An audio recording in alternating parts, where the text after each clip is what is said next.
in this country. Michael, please.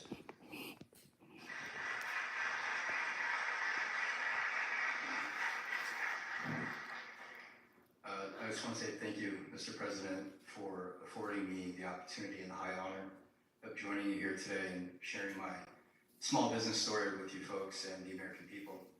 So it's a chain of eco-friendly dry cleaners throughout the Tri-County here in West Palm. And it seems not too long ago, just a few years, the customer and us, the small business owner, we were able to keep up with inflation. There were resources available to us for expansion, or if you had a bad month, you know, if there was something you needed to make up for, it seemed like the support was there. And now, just a few short years later, it seems like all of those resources have dried up. The support's no longer there. We had an expansion plan about 6 years ago that we had to pause because we have to wait for our customers now to catch up with the inflation, the supply chain issues still, because we as a small business, we can't double our price points, although the cost of doing business now is 2, 3, or 4 times what it was just a few years ago. So we've had to get creative. Our industry, probably 30% in the dry cleaning industry, never survived COVID. And just recently this summer, I was contacted, my wife and I, by another local dry cleaner here in West Palm. They were asking advice.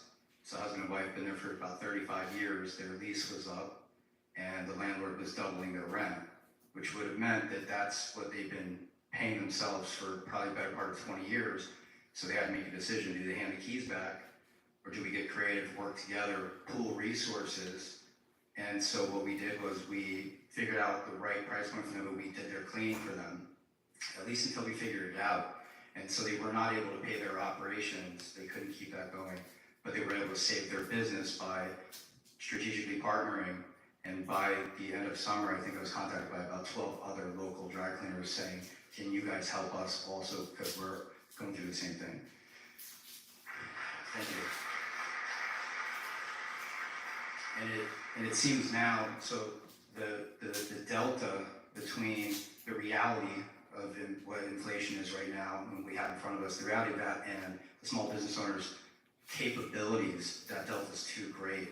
So unless we affect change immediately, I fear that in the next few years, if we don't see that change, we might see another 30% of our industry and others. Wix gives you the power of AI.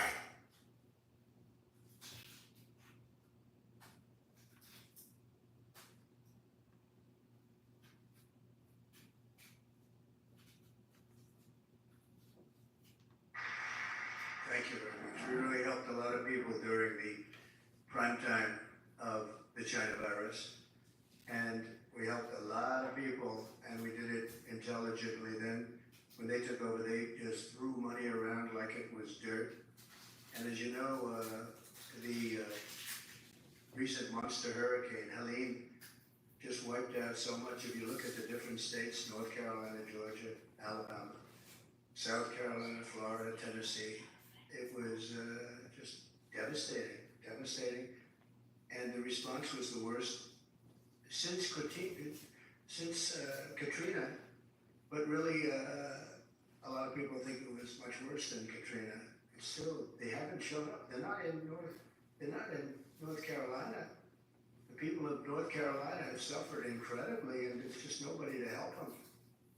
FEMA has been a total disaster. We had FEMA that was fantastic when we did this, because we had our hurricanes too. We had some bad ones, but we did a great job with it. It's not there. And then you see that they, originally blamed and then they tried to take it back, but it was a little late. But they said that the money was spent on bringing illegal migrants into our country. They spent close to $1 billion, and these were funds, that were spent. And you have to see it. When I was in North Carolina recently, and I looked at devastation, it was just unbelievable. There was nobody there from the federal government. The local people have done incredible things. Franklin Graham has done incredible things. He's been amazing. But there was nobody there. So we're pleased also to be joined by Christy Shamblin, person I know and I've gotten to know over the last year or so, the mother-in-law of fallen Marine Corps Sergeant Nicole G. Nicole made the ultimate sacrifice during the disastrous withdrawal. Not that we were withdrawn, I was going to withdraw, but we were withdrawn with dignity and strength and power, and we were going to keep Bagram, the big air base, because of the fact that it was so close to where China makes their nuclear weapons. 1 hour away, we should have kept it, and we didn't do that. But the way they withdrew, they took the soldiers out first. No, you take the soldiers out last. I went 18 months without one soldier. I spoke to Abdul, the leader of the Taliban. We went 18 months without one soldier even being shot at. No soldier being killed for 18 months. Then we left, and you had this group of incompetent people take over. Guys like Milley should have been fired. They should have been fired. Anybody that was involved with that disaster should have been fired.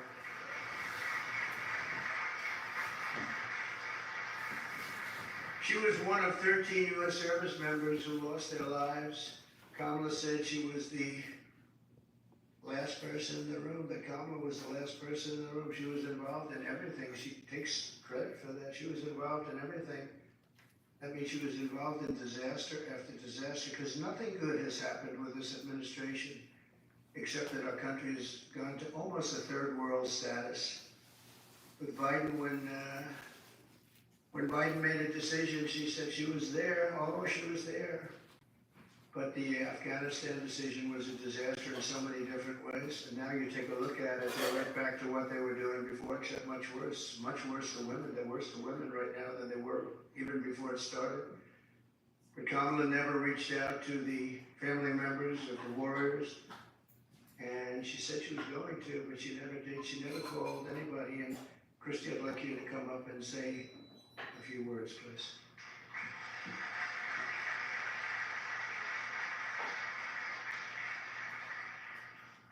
Hi. Good afternoon. Good morning.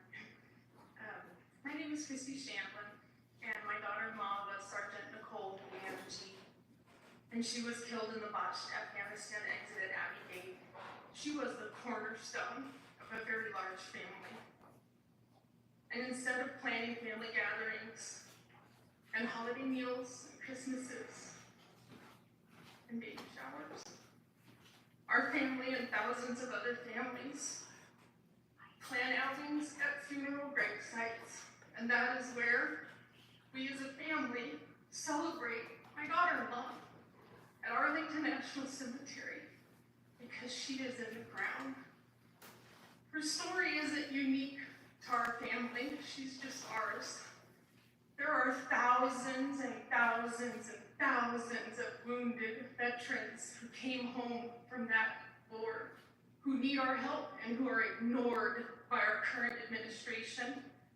President Trump demonstrates peace through strength. I know what he told the Taliban when he was negotiating with them, because I've made it my business to know.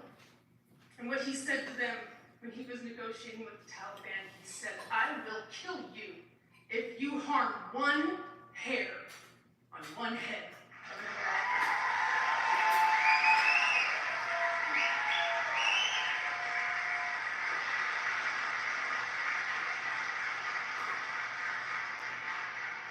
President Trump shows up, he reaches out, and he can fix our country, and we can all heal together.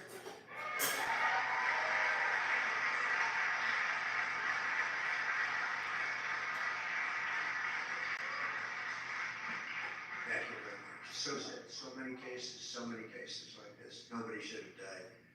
First of all, when they left, the soldiers should have been there. They shouldn't have been home watching, except for a small group, and many of them got killed, and large numbers. Nobody ever mentions the arms, the legs missing, gone, the face just obliterated.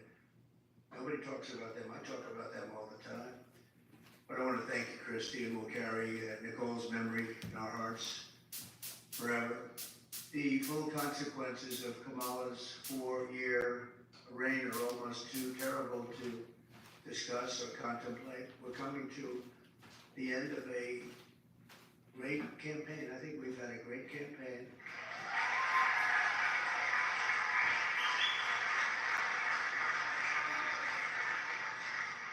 We've really not been provided the kind of protection. Healthy vision is about more than seeing clearly.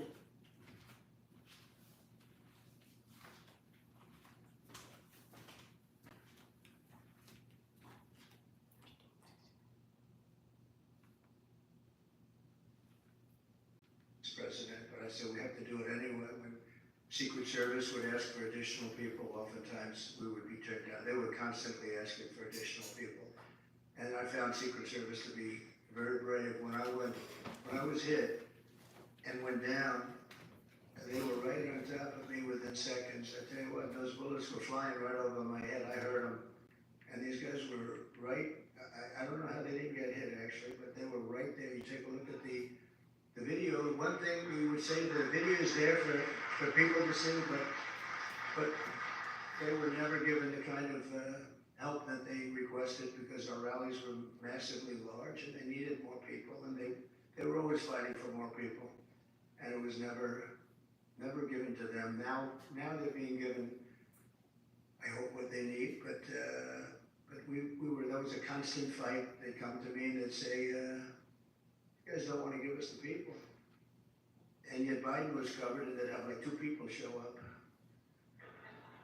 But Kamala is grossly incompetent, a total train wreck who has destroyed everything in her path. She's destroyed everything. She left 21 million aliens pour across our country, and then she, maybe in a short while, has to go home and she'll get herself a job someplace, who knows. But think about it, and she can look at the carnage, and she can look at all the people that have been killed. And you haven't seen anything yet because they just started, they're just getting comfortable in our country. These are very tough people. These criminals make our criminals look like nice people.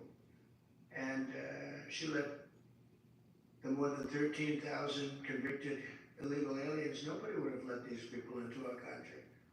And remember, they came out of the worst prisons in the world, the meanest, nastiest prisons in the world. And when she says that she wouldn't do anything different, does that mean that she would have let 325,000 migrant children probably die, most of them, many of them? But at a minimum, they're slaves or they're sex slaves, and they're all over the country. Does that mean that she wouldn't have changed that? Does that mean that she wouldn't have changed so many of the other things that led to so much death and destruction, and even financial destruction of our country itself? We could end up in a depression because of what she's left with us. They are the worst combination president, vice president in the history of our country, and I often say Jimmy Carter's a happy man because his administration, by comparison, was totally brilliant. It was brilliant. After Kamala endorsed defunding the police, she bailed out rioters, looters, and murderers, took them right out of jail during the violent crimes in the United States. Remember, I was in Minnesota. Minneapolis was burning down. It was burning to the ground. I watched the CNN announcer say, "This is a friendly group of people." And over his shoulder, the entire skyline was burning. I've never seen it, but that's the fake news. But violent crime in the United States is up 37%. All of these different crimes are up anywhere from 37 to 105% over a very short period of time. And it's almost like no. What?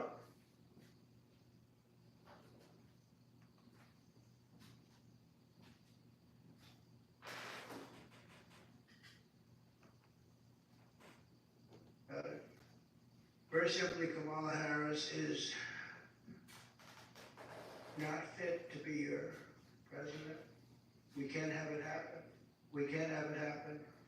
We're going to make this country strong again. We're going to make it great again. We're going to be respected again.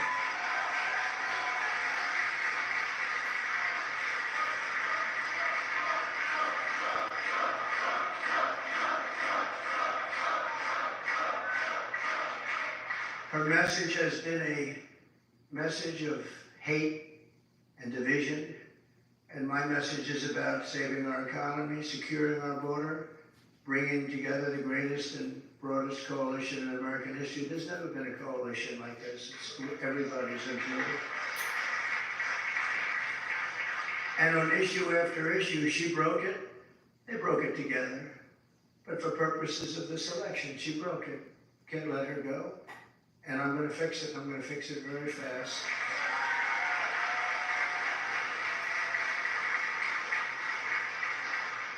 And on the illegal, thank you very much. Thank you very much. On the illegal immigrants that will be taken out of the country, as you know, we're going to be taking them out. And if they come back, we have laws that will be immediately enacted where they serve 10 years in prison.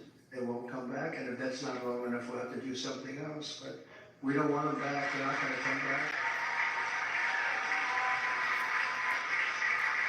And as you know, we're asking for the death penalty for any migrant who comes into our country and kills an American citizen or a police or law enforcement person. Because we have to protect our police. Our police are under siege also at numbers that nobody thought were possible. The worst they've ever seen. It's very hard to recruit. And really for not just the danger, it's hard to recruit because they don't have the spirit anymore for our country because they're being led with people that are spiritless. They really are spiritless. They can't instill spirit. But so that's any citizen, they get killed, it's a death penalty, and that includes police or law enforcement officers.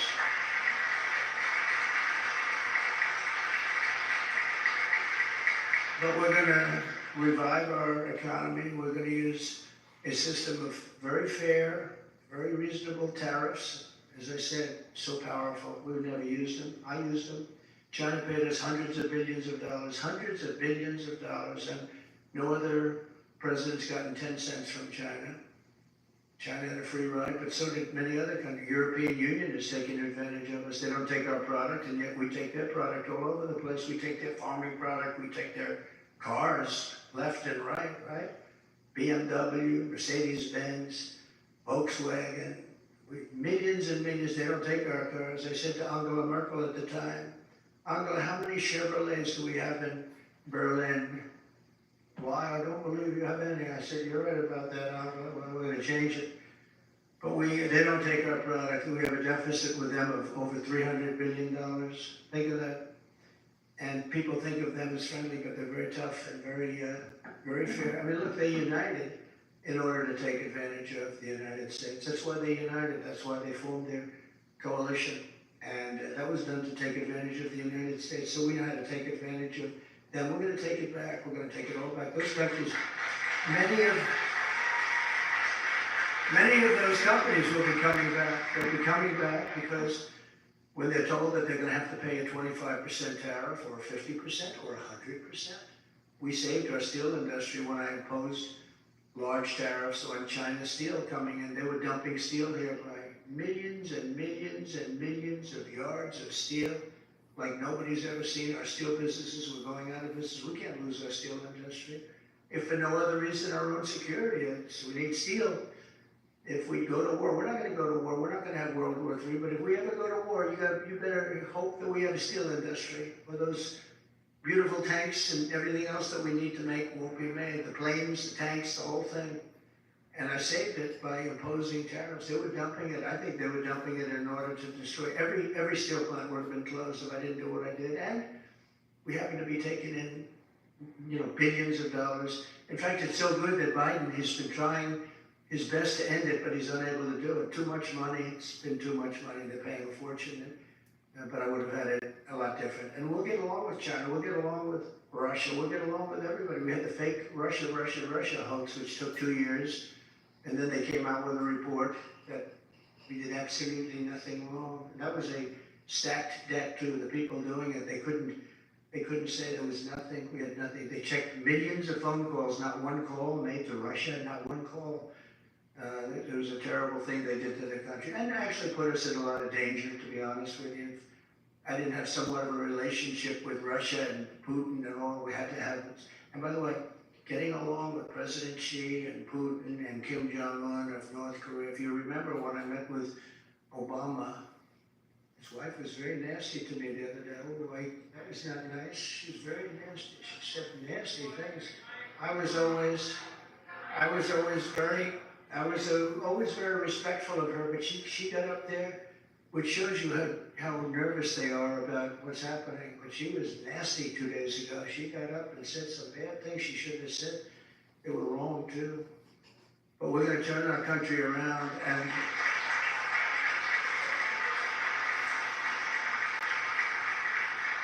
and we're going to pay a lot of respect to the three representatives, because that's what they are. They're representatives of millions of people. I mean, the businesses, so many businesses are just dying right now.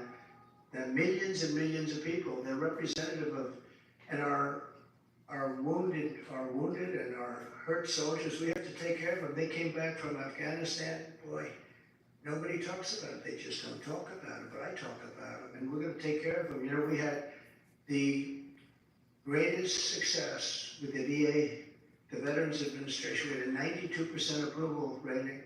We got it so they had choice because they were waiting 4 or 5, 6. They were waiting 4 or 5, 6 months, 7 months to see a doctor. And I came in and I got, with the help of some of the great Congress people that are here, we have some great ones. Thank you very much. Thank you. We've got quite a few of them. And I didn't even tell them to be here. They want to be here because they know exactly. Oh yes, very good. We have one of the greats, but they wanted to be here. A lot of people wanted. I didn't tell anybody to be here actually, but they wanted to be. But we have to take care of our military. Think of this: soldiers are waiting 6 months to see a doctor. Can you imagine yourself? You don't feel good. You could be cured with a pill or with a shot or with something very minor, like a minor operation, and after 6 months you're now terminally ill. So I made it, and they've been trying to do this for 48 years. I made it, we call it choice, like school choice, which is also a very good thing, by the way. But we call it choice, where you have your choice. You go to a doctor. If you have to wait more than 1 day, you go outside, you get a doctor, you get yourself fixed up, and we pay the bill. And it's been unbelievable. I heard just the other day for the first time that Kamala and Biden are trying to destroy that. They're trying to make it so that you have to wait for 6 months again, back to where it was. We had a 92% approval rating, and now if they go back to that, you were going to have. I did another thing. You weren't able to get, because of civil service, you weren't able to get fire people. If somebody was a degenerate, if somebody was terrible, if they treated our heroes badly, we want them fired. We want them fired immediately. But we were unable to get them fired because they were protected by unions and by civil service. And I had it passed in Congress, which people have also been trying to get. And we were able to fire 9,000 people out of the VA and replace them with people that love our heroes, as opposed to sadists. We had sadists. We had sick people. We had sadists in there that really harmed our great people, our great veterans, and we were able to get rid of them. We got them out, and we replaced them with people that can love and take care of these wonderful people that served us so well. So we did good. We had a 92% approval rating. They've been in the 40s and the 30s, and now it's heading back in that direction, I'm afraid. I hear they want to dismantle everything. And it's almost like you'd say, why? Why would they do that? Why would they do that? And yet they'll spend, you can't say money, because they give away hundreds of billions of dollars to anybody that needs it, but they won't take care of our veterans. They won't take care of our people. They won't take care of our soldiers. They won't take care of our elderly. They won't take care of anybody, but they give every time certain people come to town. They can walk away with $100 billion for countries that many people have never even heard of.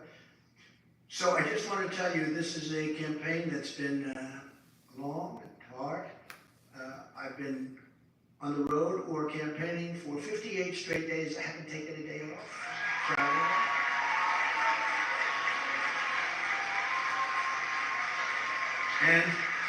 And I won't be taking one off. We have 7 days to go. You can be sure I won't be. And do many, many things every year.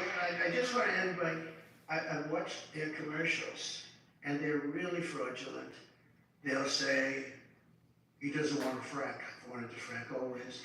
They'll say, everything exactly the opposite. Oh, I want to destroy Social Security. No, they're going to destroy. I'm the one that saved it, and for 4 years we made it even better. I'm the one, and I didn't. Go passwordless.